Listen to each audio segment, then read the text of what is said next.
Why do smart students struggle in school? What is the difference between learning difficulties and learning disabilities? What are some options out there for students that are struggling to help them succeed? You're watching Learning Foundations Live, and today we'll be joined by Leslie Jernigan and Morgan Schaefer.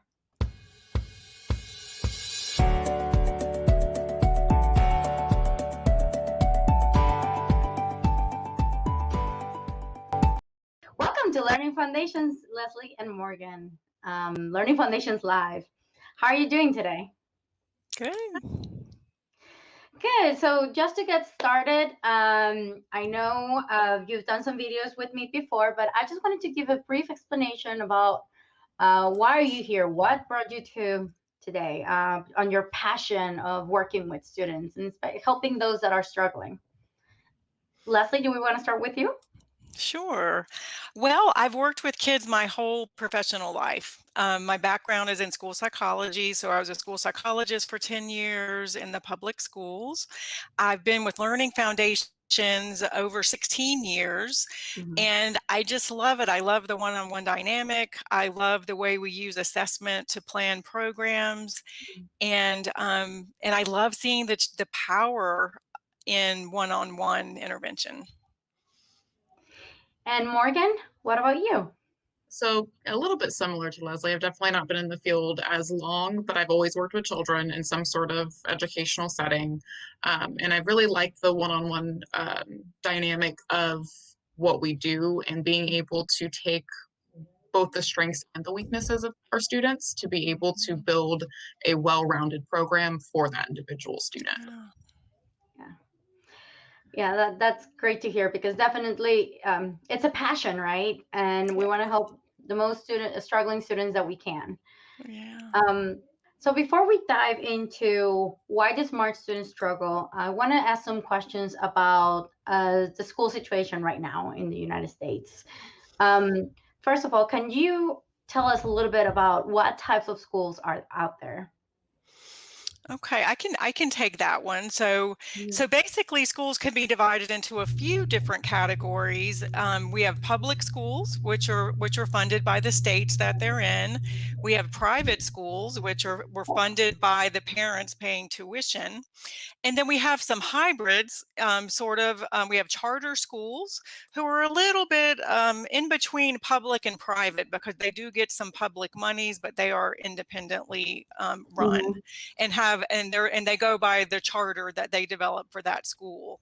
And Mhm. then we have magnet schools, which fall under they're within the public school system, but they're kind of specialized and designed to kind of emphasize certain areas such as science and technology, like the STEM schools or arts and things like that.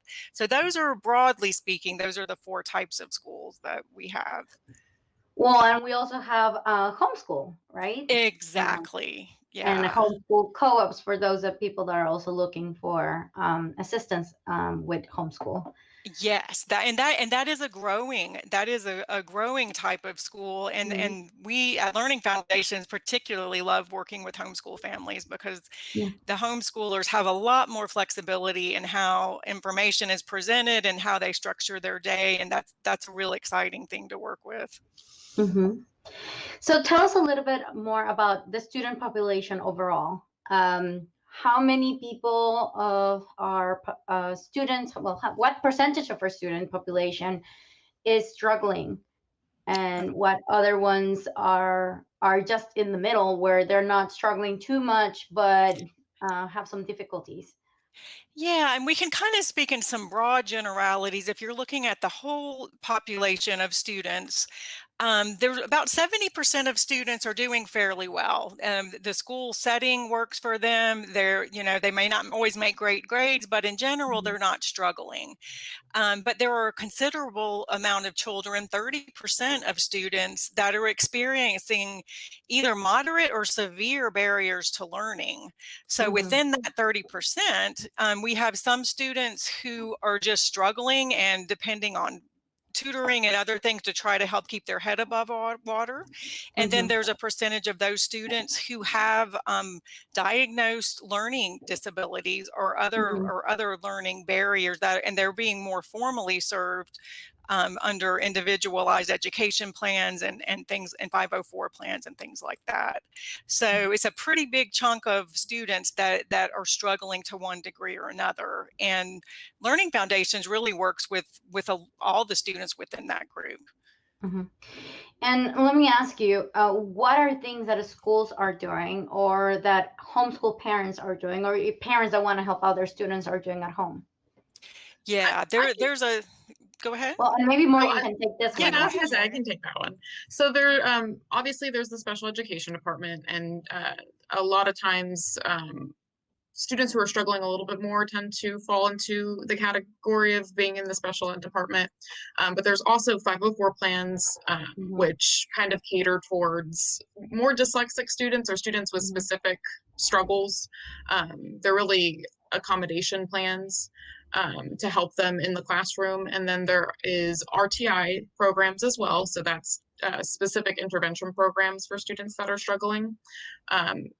And then some of the things parents are doing if their students are in a public school or they're not homeschooling is they're spending hours and hours doing homework, trying to help their student, trying to figure out what they need to do to make it click for their student.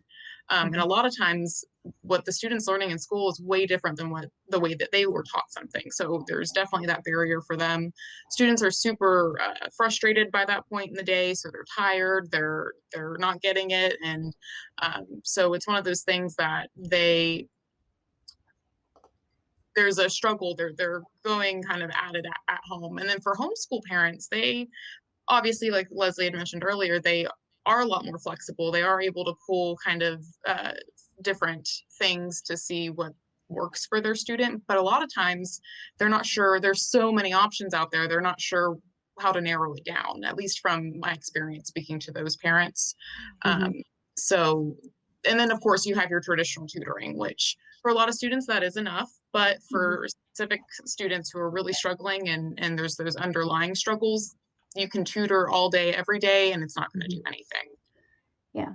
And I just saw that there was 67% of public school students from kinder to 12th grade use tutoring, either at school or that the household is paying. And that for me was something impressive because it does mean that there is a gap where our students need more help. So why do we've talked about why are smart kids struggling a little bit, but what is the main difference between a learning difficulty and a learning disability? So a learning difficulty, those are your students who something's just not clicking for them. They are bright students, but there's just some underlying struggle that they are facing that they are not able to completely understand the material or they learn a little bit differently than most of the students in the classroom. And then with learning disabilities, those students tend to be the ones who are struggling a lot more. They tend to get a lot more of the attention and they tend to be categorized more in the special education department and they're catered to in that department. But our struggling learners, they can be struggling kind of behind the scenes. And as I mentioned before, they can fall through the cracks because they are very bright. They learn a little bit differently than the rest of the classroom does. And they need that individual attention that not every school, not every program can afford to give. Okay. Now, I know you mentioned a little bit about the learning difficulties. You said that there was an underlying condition. So can you or Leslie explain a little bit more about what does that mean? Well, it really depends on the student and the types of struggles that they're experiencing. And that's when you kind of get into some really technical stuff about how your brain is structured and neurology. But more in layman's terms, our brains are a complex series of circuits and pathways. And when they're lined up and working well, then learning new things, remembering things, works Mhm. pretty smoothly.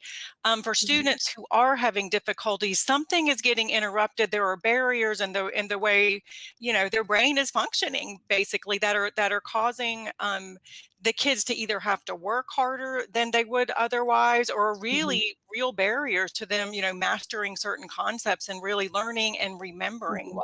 what they've learned. And what are some I guess skills or areas where this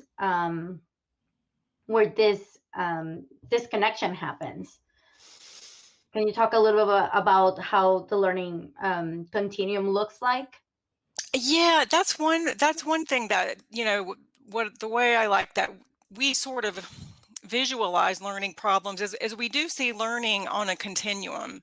So learning skills, basically, if you look at our continuum, it kind of works from the bottom up. So at the very bottom of our continuum, we have skills that are very physical, things like body awareness, control. Kids who have issues at this level, and these include things like retained primitive reflexes, attention problems. Kids that have problems at that level, it's affecting everything above it. So let's talk a little bit about what's on top of that in the continuum. So on top of our basic developmental learning skills, we have what we call our cognitive processing skills. So those are the nuts and bolts of learning, things like attention, memory, processing speed, auditory and visual processing.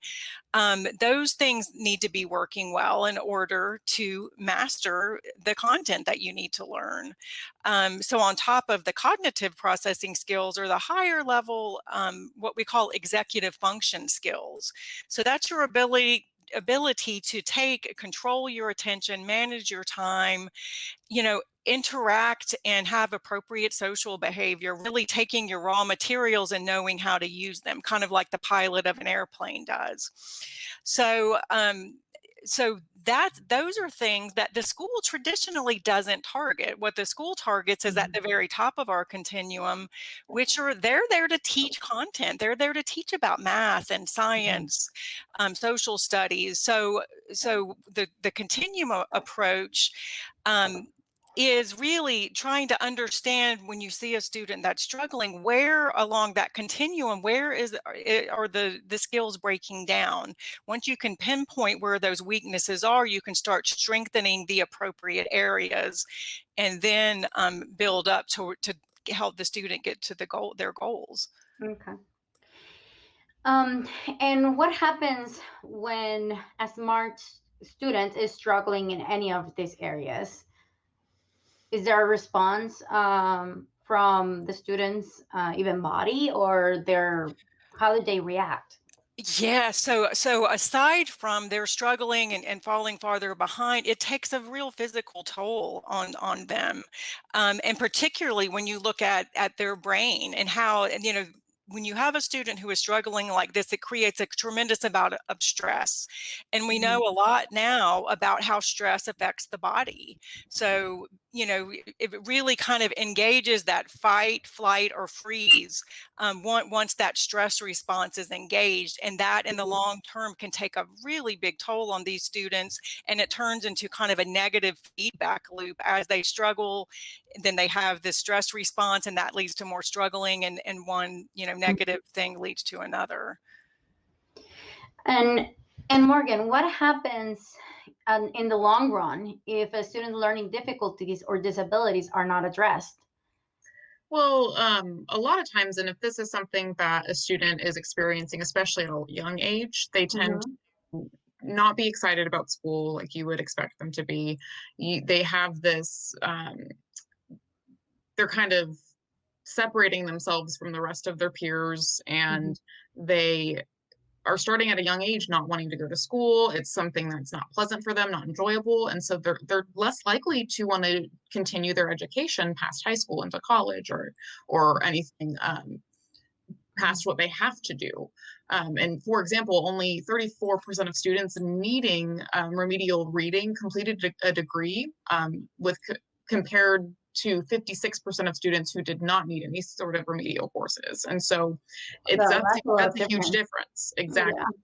Yeah. So when we're able to pinpoint these underlying struggles for these students and just make it click for them, we're making a huge difference, not only for them in the short term, but in the long term and really for the rest of their lives. And so what are the options for all of these students that are struggling? I mean, yes, of course, the school is offering help, and we know that there's tutoring available out there, but what are other things that they can do? Well, depending on certain struggles, whatever they're struggling with, there are certain intervention programs that speak specifically to what their struggles are, whether it be a specific reading program. Cognitive training makes a huge difference for a lot of students as well. By making learning easier for them and strengthening these underlying skills that are very important for classroom attention and learning new material, by strengthening those skills, we can make it so learning isn't as hard for them, and so they're not having to put so much energy and time into learning new material, and so they can really get the joy out of learning. Yeah. And Leslie, what do people should look for when considering interventions? That's a great question. And just briefly, you want to look at what their approach is to the interventions. Do they have kind of a one size fits all sort of program where they have a program that they think can help many different problems, or do they have more specialized intervention? I think that's one thing that we do well is we don't just have one program that we use. We have many different things. So I think that's what you want to look for, when you're looking, whether you're talking to a tutor or a learning center, is what is their approach? What is their assessment approach? Because you can't really offer effective intervention unless you understand the problem. So that would be my biggest advice, is to really understand what their approach is and how specialized they are in that approach. Okay. And and you mentioned a little bit about not the same program for everybody. So I know I've understand in the past that one program can help different students, but you really think that they should pursue looking for the specific program depending on what they need, right? Absolutely, especially if you're talking about something like dyslexia. There's lots of good research out there that shows what works with dyslexia and what doesn't. And so you really want to make sure that you're at the right place for the right problem. Yes. And this is my last question for now. Morgan and Leslie, can you both tell us why would somebody consider going to Learning Foundations in comparison to another place? What stands out? Why is Learning Foundations different? Well, I really like our process. I think from the very beginning, we are very thorough with finding out background information about the student, what parents and families have tried and what has and hasn't worked, certain environmental background information as well as health. And then once we get that, we like to do an assessment, and that's where Leslie spends a lot of her time with the student, is doing that assessment step. And from there, she's able to really get a good look at the strengths and weaknesses of any child or anyone that comes to us, because we do have adult students as well.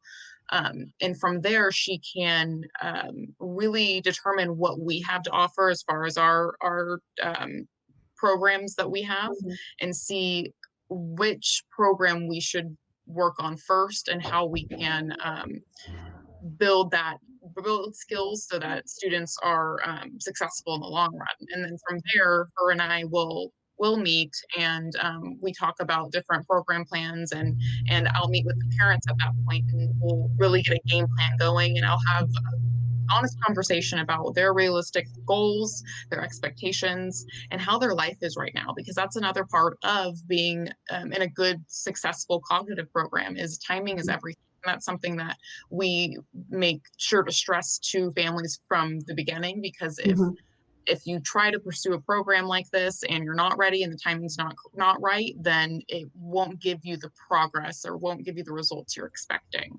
Mm. And so we are very involved at every single step of the process, even after students do start with us, because there's a lot of times that we start working with students and we realize, oh, there's something from another program or something else that we have to offer that would really help this student now that we're really digging deep into what they can do and what they are struggling with. So I think that's kind of what puts Learning Foundations apart from other places that are out there.